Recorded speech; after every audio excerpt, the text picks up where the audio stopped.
This head from the Igbo Uku Empire. And this is an example of how the white man stole our symbols. There on his head is his skull, and then the bones around his neck. It's like voodoo comes from West Africa. And just like when Abram went to Egypt and his wife Sarai, and Pharaoh liked his wife, and he told Sarai to pretend that he wasn't his wife. He was his sister, or he was his friend, or he's not his wife. And then Pharaoh said, take your wife and go, when he figured out what had happened, because he didn't want to offend God. Just like when Ramses and Moses were having a disagreement about the Jews and what their role should be and whether or not they should be allowed to leave, Pharaoh's heart was hardened by God. So God was trying to show you that long before the Jews were in Egypt, long before there was any Jews, the Egyptians had an understanding with God.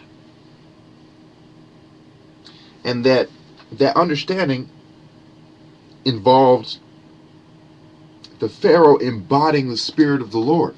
There's like all the hieroglyphics and pyramid text and pictograph shows us that Pharaoh was the representative of God on earth, and he embodies the Spirit of God. Amenhotep, Tutmosis, etc., etc. Akhenaten. They're named after Egyptian gods. Seti the first, Amen for Amenhotep, Aten for Akhenaten, etc. So they understood that the devil was the great serpent Apep. They understood that God is spirit, and he goes into mighty men and righteous men and inspires righteous men. So long before you had European symbolism, there was African symbolism. Long before you had Native American shamanism, there was ancient African mysticism, the first religion of the world, dating back maybe as much as 500,000 years. Seriously. And as we go into a period where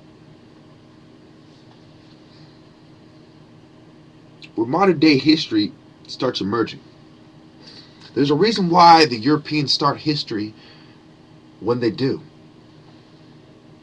Because it paints a certain picture. It's like putting the sun in a certain place in the sky in order to create a desired effect with the light, in order to make the sun appear a certain way. It's the same thing with history. They put history in a certain place, a certain time and place. They start it there, and it appears a certain way, which is not necessarily the true way. So my argument is that the ancient Egyptian knowledge, going back to 100,000 years ago, migrated to West Africa,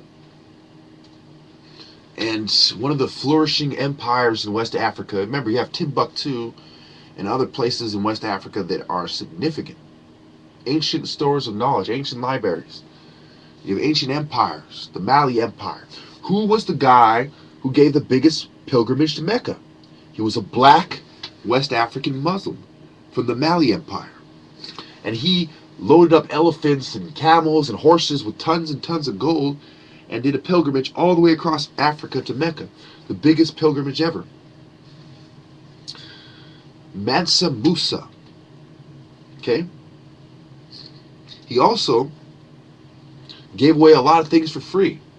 It was an African who started the salt trade. It was an African who gave away salt for free.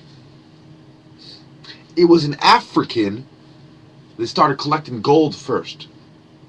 It was an African that founded Sumeria.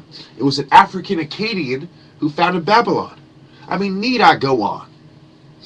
Religion comes from Africans. The only one who knows what they're talking about when it comes to God is an African.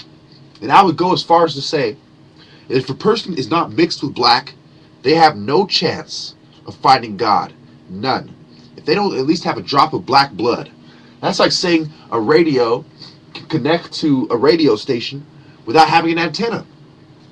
Yeah, it might be able to, but it's going to be so fucking staticky that you won't understand what the fuck is going on. The same way the racist white power structure doesn't understand what's going on. Thank you.